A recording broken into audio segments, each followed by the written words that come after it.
ಮತ್ತೆ Israel versus Lebanon ಅನ್ನೋ ಪರಿಸ್ಥಿತಿ ನಿರ್ಮಾಣ ಆಗುತ್ತಾ? ಹೇಳ್ತೀವಿ ಡೀಟೇಲ್ಸನ್ನು.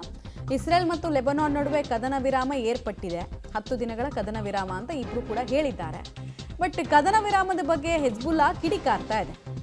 ಒಂದು ಕಡೆಯ ಕದನ ವಿರಾಮದಿಂದ ಲೆಬನಾನ್ಗೆ ಅಪಮಾನ ಆಗಿದೆ.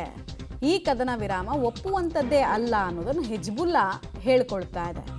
ಇಸ್ರೇಲ್ ಮತ್ತು ಲೆಬನಾನ್ ನಡುವೆ ಕದನ ವಿರಾಮ ಒನ್ ಸೈಡೆಡು. ಯಾರಿಗೆ ಅನುಕೂಲ ಆಗ್ತಿದೆ ಈ ಕದನ ವಿರಾಮದಿಂದ ಅಂತ ಹೇಳಿದ್ರೆ ಇಸ್ರೇಲ್ಗೆ.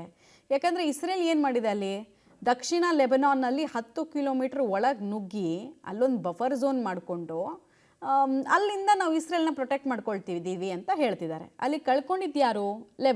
ಲೆಬನಾನ್ನ ದಕ್ಷಿಣ ಲೆಬನಾನ್ನ 10 ಕಿಲೋಮೀಟ್ರ್ ಇಸ್ರೇಲ್ ಪಾಲಾಗಿದೆ. ಅಲ್ಲಿ ಅವರು ಒಂದು ಸ್ಟ್ಯಾಂಡ್ ಸ್ಟಿಲ್ ಅಗ್ರಿಮೆಂಟನ್ನು ಮಾಡ್ಕೊಂಡಿದ್ದಾರೆ. ಸೊ ನಮಗೇನು ಲಾಭ ಆಗಿಲ್ಲ, ನಮಗಿನ್ನೂ ಅವಮಾನನೇ ಆಗಿದ್ದಿದು ಅನ್ನೋ ಥರ ಹೆಜ್ಬುಲ್ಲಾ ಹೇಳ್ಕೊಳ್ತಾ ಇದೆ. ಸೊ ಮತ್ತೊಂದು ಸಲ ದಾಳಿ ಆಗುತ್ತಾ? ಈ ಕದನ ವಿರಾಮದ ವ್ಯಾಲಿಡಿಟಿ ಎಷ್ಟು? ಅಲ್ಪನ?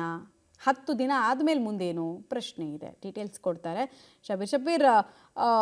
ಫಾರ್ ದ ಫಸ್ಟ್ ಟೈಮ್ ಈ ಲೆಬನಾನ್ ಮತ್ತು ಇಸ್ರೇಲ್ ನಡುವೆ ಮಾತುಕತೆ ಆಗಿ ಒಂದು ಕದನ ವಿರಾಮದ ಒಪ್ಪಂದಕ್ಕೆ ಬಂದಿದ್ರು ಕೂಡ ಹೆಜ್ಬುಲ್ಲಾ ಇನ್ನೂ ಕೂಡ ವಿಷ ಕಾರ್ತಾನೇ ಇದೆ ಇಸ್ರೇಲ್ ಮೇಲೆ.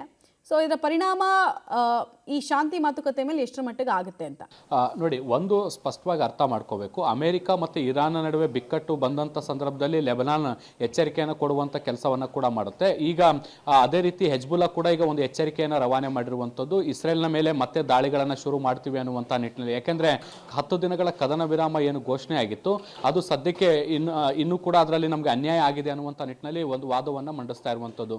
ಮುಖ್ಯವಾಗಿ ಬೈರುತ್ನ ದಕ್ಷಿಣ ಪ್ರಾಂತ್ಯದಲ್ಲಿ 10 ಕಿಲೋಮೀಟರ್ ಅಷ್ಟು ಭೂಮಿಯನ್ನು ಈಗಾಗಲೇ ಲೆಬನಾನ್ ವಶಕ್ಕೆ ತೆಗೆದುಕೊಂಡಿದೆ. ಅದನ್ನ ವಾಪಸ್ ಪಡೆಯುವಂತ ನಿಟ್ಟಿನಲ್ಲೂ ಕೂಡ ನಮಗೆ ಅನ್ಯಾಯ ಆಗ್ತಾ ಇದೆ ಅನ್ನುವಂಥ ನಿಟ್ಟಿನಲ್ಲೂ ಕೂಡ ತನ್ನ ಹೇಳಿಕೆಗಳನ್ನು ಕೊಟ್ಟಿರುವಂಥದ್ದು. ಯಾವಾಗ ಅಮೆರಿಕ ಮತ್ತು ಇರಾನ್ ನಡುವಿನ ಸಂಬಂಧಗಳು ಹಳಸಲಿಕ್ಕೆ ಶುರುವಾಯಿತು, ಈಗ ಮತ್ತೆ ಹೆಜ್ಬುಲ್ಲಾ ಎದ್ಕೂತಿರುವಂಥದ್ದು ಮತ್ತೆ ದಾಳಿಯ ಎಚ್ಚರಿಕೆಯನ್ನು ಕೂಡ ಈಗ ಸದ್ಯಕ್ಕೆ ಕೊಡ್ತಾ ಇದೆ. ಮಮತಾ, ಸದ್ಯಕ್ಕೆ ದಾಳಿಯ ಎಚ್ಚರಿಕೆಯನ್ನೇನೋ ಹೆಜ್ಬುಲ್ಲಾ ಕೊಡ್ತಾ ಇದೆ. ಇದಕ್ಕೆ ಎಷ್ಟರ ಮಟ್ಟಿಗೆ ಅಮೆರಿಕ ಮತ್ತು ಇಸ್ರೇಲ್ ಸೀರಿಯಸ್ ಆಗಿ ತೆಗೆದುಕೊಳ್ಳುತ್ತೆ? ಯಾಕಂದರೆ ಹಿಜ್ಬುಲ್ಲಾ ಬಗ್ಗೆ ಅಮೆರಿಕ ಮತ್ತು ಇಸ್ರೇಲ್ಗೆ ಚೆನ್ನಾಗಿ ಗೊತ್ತು. ಅವರು ಪ್ರತಿರೋಧ ತೋರಿಸೋದಕ್ಕೆ ಸಾಧ್ಯ ಇದೆ.